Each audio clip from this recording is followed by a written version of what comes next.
somewhere else, but this is where we found ourselves. Welcome to the local show. People you work with, people you know. Welcome to another edition of the Local Show here on Grassroots Community Network. Thank you for tuning in this week, guys, and thank you for tuning in Facebook Live and on YouTube, and soon to be on Apple and Roku television. Thanks for joining us this week where we feature inspirational locals. I'm so happy to be joined by a friend who does inspire me. He's been on the show in the past, but it's been a little while. I want to welcome back Charlie Eckart to the Local Show. Thanks for being here, buddy. Great to be here, Eric. Yeah, thank you for having me. And I hope you like dogs because Luna's going to be the co-host today. She may even ask a couple provocative questions. She might come up and nudge me. She might go like, what do you smell like? That's her main question. Like, what did you have for lunch, Charlie? And do you have any more is really the key question. So you're a dog-loving guy. I know that.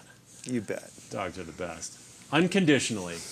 So let's talk a little bit about your background, because you were raised in the San Francisco Bay Area, correct? That's right, yeah. In Marin County, was it? I grew up in the city, right at the bottom of Lombard Street, the crooked street kidding. on Russian Hill.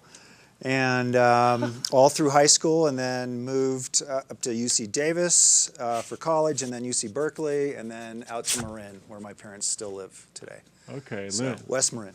Luna was sniffing out the truth there about your background. That all sounds right. Luna says, yep, he's telling the truth so far. I passed the lie test. He's going to sniff all that stuff out.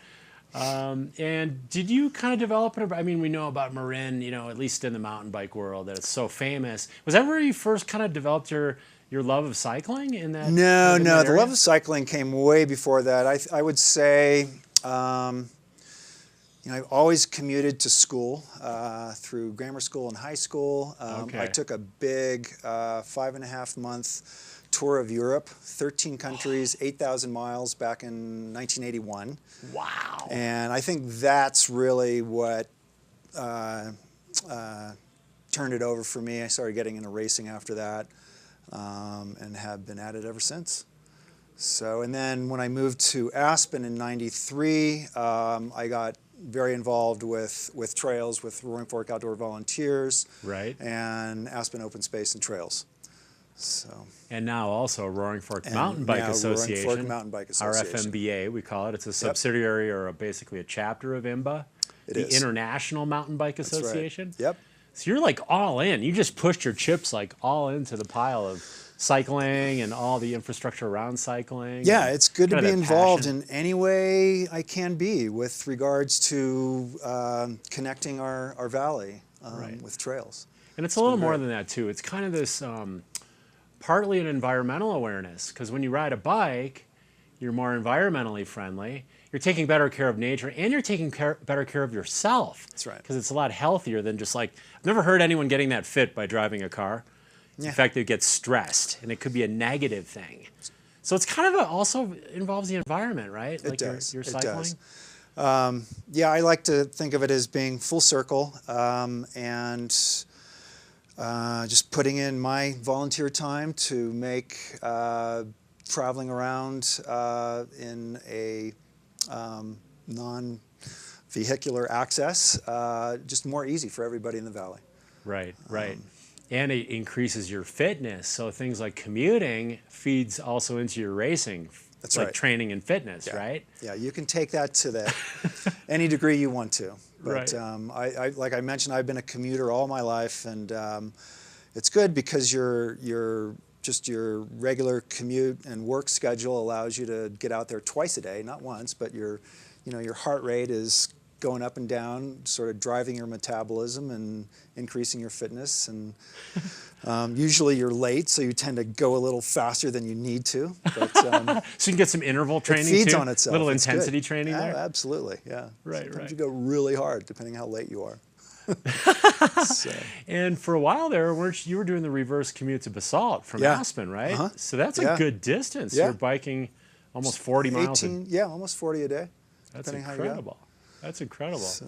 We're going to talk a lot more about cycling, including the fat bike race, which we just had this last weekend. Maybe even a few images from the race, if we're lucky. Okay. I found a couple of you. Did you? Okay. All right. We're going to take a quick break. I want to thank our underwriters for making the show happen this winter. We want to really thank sincerely Aspen Square, Aspen Public House, Aspen Animal Hospital, the Aspen Times, Klug Properties, Pitkin County Landfill, and Sundog Athletics. We'll go to a quick break, guys. Our only break of the show. We'll be back in 2 minutes with Charlie Eckart. He's also the chairman of the City of Aspen Open Space and Trails Board, very involved in Roaring Fork Mountain Bike Association. We got so much to talk about, so don't go away.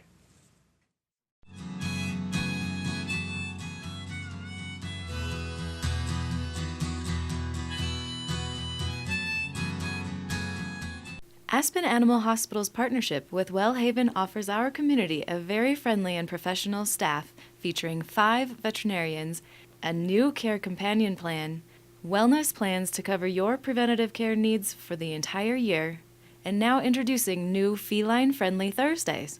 They also offer exotic pet care and acupuncture. For more information, call 970-925-2611 or visit aspenanimalhospital.com. I'm so passionate about this community. I absolutely love living here and raising my family here. It gives me a lot of pride to share this with my friends and my clients and help them achieve their dreams of owning an Aspen snowmass and enjoying this incredible lifestyle. Aspen Times, telling the stories that matter since 1881, is committed to local prep sports, arts, and entertainment coverage. They also offer the Drop-In, weekly recreational videos highlighting why we love to live in this community. The Aspen Times at local newsstands, aspentimes.com, Facebook, and Instagram. We're not in Kansas anymore. Hey, did you miss the turn for recycling? I can't read the map on your cracked screen. Celebrating another great winter season, Aspen Square Hotel is the hospitality place, featuring fireplace studio suites and larger condominiums with full hotel-style services in the center of downtown Aspen. Aspen Square is proud to support the Locals Show. Welcome to the local show. People you work with, people you know. Thanks for sticking with us here on the Local Show, a show just for you locals. But if you're not a local, you can watch too, because we love sharing the love of Aspen, the love of this great lifestyle, getting around on bicycles. I love it. I take pride. In fact, I'm trying to move from driving less than 30 miles a week, not a day, a week, to less than 20 miles a week. And that'll also reflect on my State Farm auto insurance policy. As the rates come down and down and down, it's kind of like, well, your health insurance, if you never see doctor. Is that the threshold, 20 miles per week? No, I don't even know what their thresholds are, but it's just got to help. Because the less you drive, you hope so. The less liability situations are out there, less chance of getting an accident on Killer 82. You know, the healthier we all are, the less stress for everyone because there's less cars on the road. And the less you pay. But I want to talk about something that wasn't so stressful. It was actually pretty fun. It was the Aspen Fat Bike Race we held, thanks to the City of Aspen, this past Saturday, out at the Aspen Golf Course, known as the Aspen Cross Country Center in the winter.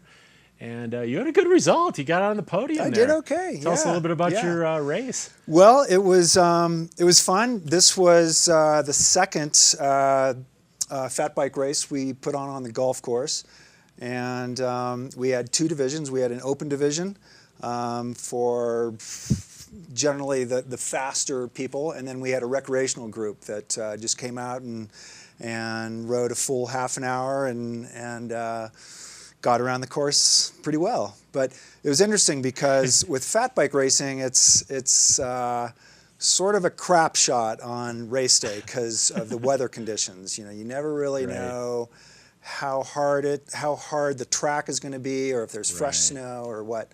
And it started out very firm, very fast, and then with each progressive loop, it got softer and more rutted and challenging, and people started wiping out all over the place on all the turns. Right. So everybody, there were like 4 or 5 of us in the lead, and we were all interchanging the lead and sort of taking turns crashing. and then passing one another. Right. It was fun. Sounds like my group a little farther back, and I don't even know how I ended up maybe top 10 after 4 crashes. You had a couple crashes. Yeah. Everyone I know crashed at least twice. But the funny thing is you're going so slow and the landings are so soft. Yeah. You don't really get hurt. You're just a little frustrated. Maybe brush yourself off, get back on your bike, go anaerobic to get right back into the mix. Yeah. And then we're just passing each other back and forth. I went back and forth with Tom Hales several times. And it's interesting because it's not all about speed. And if you try to go as fast as you can, you don't necessarily stay upright, and then you lose a lot of time when you crash. Yeah. It's an interesting It kind of can racing. be really humbling because when you crash on a fat bike in the snow, you're going, off the track and into the duff. Yeah. And it usually involves untangling yourself from the frame and getting your lower leg out from underneath the wheels and back upright and back onto the track. And it's it's not just like a regular bicycle in that sense. It's pretty unique. It's a pretty unique animal. Yeah. It's a little bit like ski racing. The course gets more deteriorated as time goes on. It's rutted, like you say. Yeah. It gets like divots in it. And then what I thought was kind of funny and tragic at the same time, is the body prints off to the side where guys have been crashing. They go, I think that was my body print from the last lap. And you see all these crash marks, kind of, so to speak, There off were to the zits side. marks all over the place. Yep. So what is it like at the heart of fat biking? Because I know for me, it's really kind of like this release your inner child, like almost like you're a kid on a bike again. Do you get that kind of Yeah, that very sensation? much so. And around in town here, the most fun I have with it is like going out at night in a snowstorm with awesome. your lights. It's surreal. And the longer you go out, the softer it gets and the more quiet it gets. And I use it as a tool to just go out and explore the neighborhoods and the trails and going up in Hunter Creek and just like riding down to Basalt on the Rio Grande. I mean, you do that all the time, but in the middle of winter, it's fun and it's challenging physically. It is. It's your go everywhere 2-wheeled vehicle, your 2-wheeled Hummer, however you want to call it. Yeah, it's like a tractor. Right, but it changes the experience completely. So like riding down to Woody Creek Tavern in the summer, no big deal. We're kind of coasting downhill. But in the winter, on one of the very rare Nordic trails It's that an epic allows journey. fat bike, it becomes a whole new journey and it's fun. adventure. But of course, the fresh squeezed lime margaritas and the chicken enchiladas at the tavern are exactly the same as they have in the summer. That's good consistency. But to ride like a firm groomed trail, to go by the iced over Stein waterfall, to see maybe 4 to 5 people versus 400 to 500 people, like you see in the summer, is also special. One thing I also wanted to mention is that the city of Aspen grooms a dedicated fat bike course out on the golf course, and also a connecting leg that comes down from the Tyhack Bridge at the Tyhack parking lot and down along the Maroon Creek Trail. And it's super fun. And then you can connect that into town over to the Aspen Meadows or go down to the Rio Grande and come back up the Stein Bridge and make all sorts of different loops just in town. And not to mention the alleys. The alleys are fun. You ever just go ride through the alleys? Oh yeah. It's pretty cool. It's just an adventure every time you get on your fat bike. But that, like the course we used on Saturday was really the centerpiece for the Aspen Fat Bike Loop. Yeah. Which is the greater loop, like you mentioned. Yeah. We actually guide people through Sundog Athletics, show them the direction, show them some skills, and also bike setup is critical. Yeah. Because sometimes, say you overinflate your tires, that can make it pretty tough. Yeah. So bike setup's important too. Definitely. And a lot of people did have overinflated tires. I think I did was a little running, bit too. I think, 4.5 pounds PSI in my tires. Amazing. They're just like big balloons back there. The first race, and we'll wrap this thought, that I did, which was put on by the Chamber out at the Meralt. The first year we had that. I remember we have a great picture of you and I and Sean after that race. Yeah. But I was riding a Borealis that the rep had provided. I didn't have my Borealis fat bike yet. And he goes, and he had come back, and he's feeling my tires. He goes, I think I'd go down to 4 1/4. I go, 4 1/4? But that's how specific the inflation, especially if it's a little softer conditions, if you want to even be doable and rideable on a fat bike. So it's It's a pretty interesting. I call it more conditional. Because like mountain biking and road biking, you're pretty much going, Right, you know? right. Fat biking, you kind of need to know some of the nuances. Yeah, I don't Or you even may be have a walking gauge. I go purely by just by feel. finger pressure. Kind of like produce in the grocery store. That's right. It feels like it's ready to go. Yeah, low hanging fruit. Checking there. your avocados. Yeah. Well, let's shift gears a little bit Yeah. to the. We'll do it. Let's do a shifter here to Roaring Fork Mountain Bike Association. What's your position within the organization? I've been chairman for the past 5+ years or so, and Okay. we're just turning the leaf. I'm handing the torch off to Jim New down in Glenwood Springs Okay. at our, I believe, Thursday's meeting. Okay. So that'll And be then good. You'll still be involved then? Oh, Or absolutely. you're I'll just- still be on the board, Okay. and but it'll be good because we've been doing so much work down in Glenwood. Right. 2 years ago, we put in the Grandstaff Trail up above the Wolfshun Trail Network, Okay. and Some activities in Newcastle as well. With trail there's build. actually a sub-chapter through RFMBA, the Newcastle Cool. Trails, and they have a whole fantastic network of trails up behind their residential area there. So you'd recommend into checking that BLM. out? Absolutely, Super fun. yeah. I mean, why ever go to Fruta anymore when you have Right. Newcastle, and our newest trail network is up where the dump is out of Newcastle. Okay.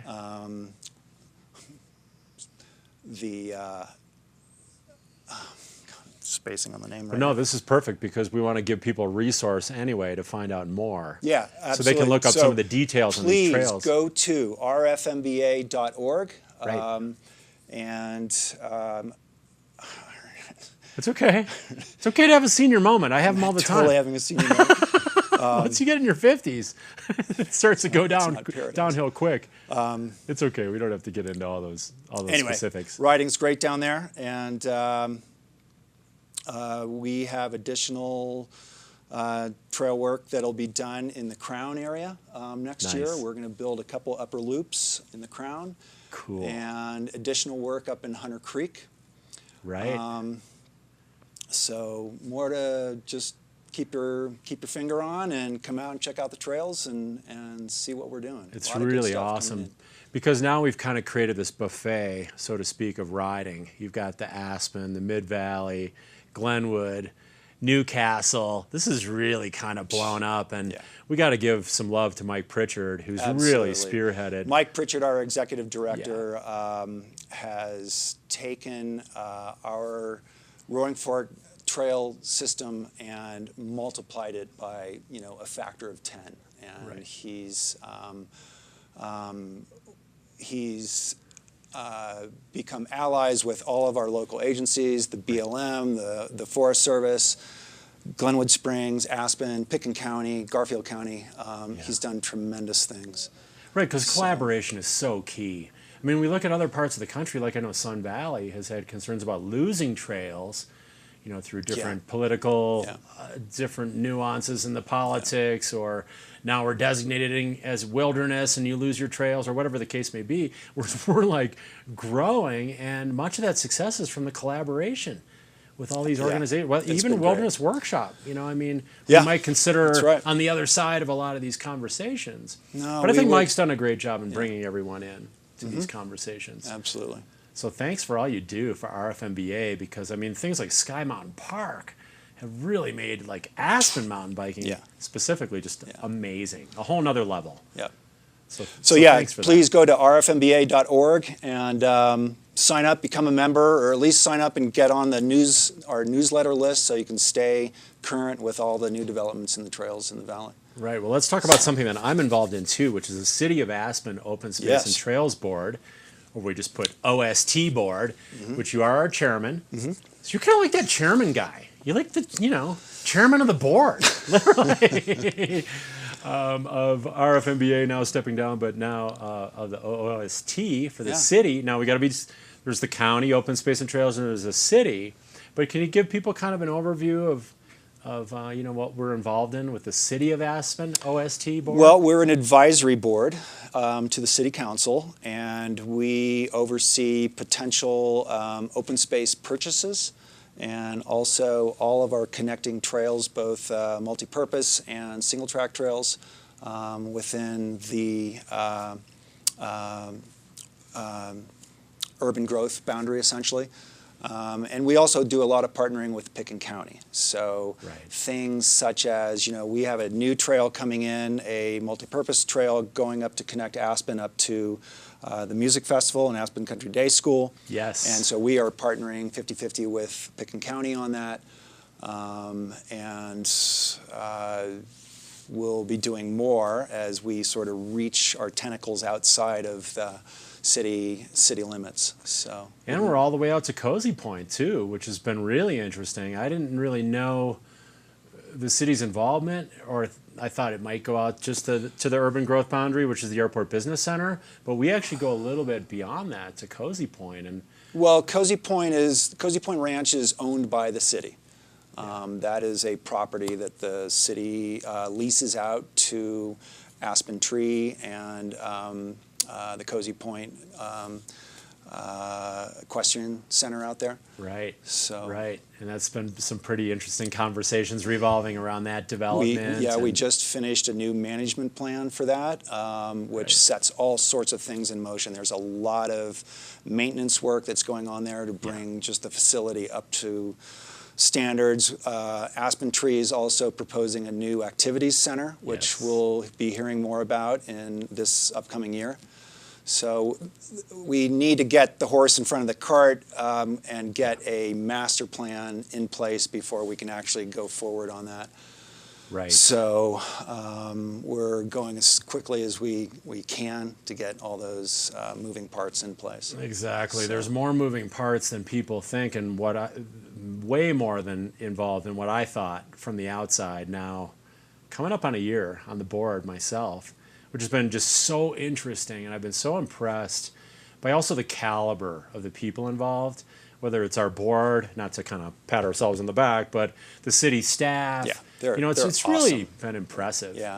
The people I always involved. get a warm and fuzzy feeling every time I leave one of those meetings. Yeah. It's just great to be intertwined with such great support within the city, and it's always really interesting stuff that we're involved in, and fun to sort of push forward and keep moving along and developing these networks. And it's really important to keep increasing the protected open space. So sometimes we partner with the county on, say, land purchases that we're looking at right now. Yep. We don't really need to talk about the specifics. I think there's an impression that it's just more and more trails, more and more development, more and more everything. But it's also really preserving, some of the beautiful open space that we have, and including, 34 pocket parks that we have within the city. I was stunned to hear about that too. They're all over the place. Yeah, Tons of the parks. City of Aspen puts out a very good park and trails map that I encourage everybody to pick up, because you discover all these little hidden parks all over town that you never knew were there. It's super cool. Yeah. Let's talk about how people can kind of get around, alternatives to the car, because one of the things I kind of noticed, like this winter especially, that we're getting like a real winter, a lot of snow. It's pretty icy. It's pretty kind of dangerous in spots even. Oh, yeah. To try to move around either walking or by bike. Yeah. What do you suggest for people? I mean, we have the free buses that go around town, but what do you suggest is kind of a safe means outside of a vehicle, a car, to get around in the wintertime? If you are traveling anywhere around Aspen and you want to be on two wheels, I can't recommend enough a spare set of wheels with studs, studded tires. It gets dangerously slick with black ice and those sort of ruts through the streets. Right. But actually, with studded tires, they're really quite safe. I mean, it's not like ripping around on a mountain bike and leaning into the turns or anything like that, but it'll keep you upright. You can stop on time going into the intersections, and it's safer than walking. I'll put it that way, unless you're on little cat tracks or something. But and I was going to say, and a similar idea is put the yak tracks on your shoes, or stabilizers or something, traction on your feet or traction on your bike tires. or a fat bike, which is kind of set up for traction by virtue of the wide tires with right not inflation. Necessarily. I'd be careful Give you there. a little better traction, though, I'm saying. Yeah, a little bit. It than a depends regular on the bike. snow quality. If it's soft, then yes. Today I rode a fat bike. Okay. Normally it's studded tires on a town bike. Buddy, we're already out of time. Did you have fun on the show today? That was great. Thanks for sharing. Eric, thank you so much. Really appreciate all you do. Love being here. Yeah. So. Thanks for being here, Charlie Eckart, my good friend. Thank you, Luna. She held back on her thought-provoking questions. And above all, thank you guys for watching this week on The Local Show. Aspen Public House is a modern gastro pub located in the historic Wheeler Opera House building in the heart of downtown Aspen, serving breakfast, lunch, après-ski, dinner, and late night 7 days a week, 8 a.m. to late. Aspen Animal Hospital's partnership with Wellhaven offers our community a very friendly and professional staff featuring 5 veterinarians, a new care companion plan, wellness plans to cover your preventative care needs for the entire year, and now introducing new feline-friendly Thursdays. They also offer exotic pet care and acupuncture. For more information, call 970-925-2611 or visit aspenanimalhospital.com. I'm so passionate about this community. I absolutely love living here and raising my family here. It gives me a lot of pride to share this with my friends and my clients and help them achieve their dreams of owning an Aspen snowmass and enjoying this incredible lifestyle. Aspen Times, telling the stories that matter since 1881, is committed to local prep sports, arts, and entertainment coverage. They also offer the Drop-In, weekly recreational videos highlighting why we love to live in this community. The Aspen Times at local newsstands, aspentimes.com, Facebook, and Instagram. We're not in Kansas anymore. Hey, did you miss the turn for recycling? I can't read the map on your cracked screen.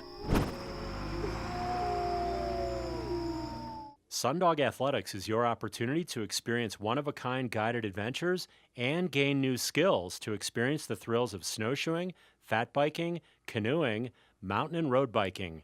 They can be reached at 970-925-1069. Fresh updates at Sundog Athletics on Facebook or sundogathletics.com. Welcome to the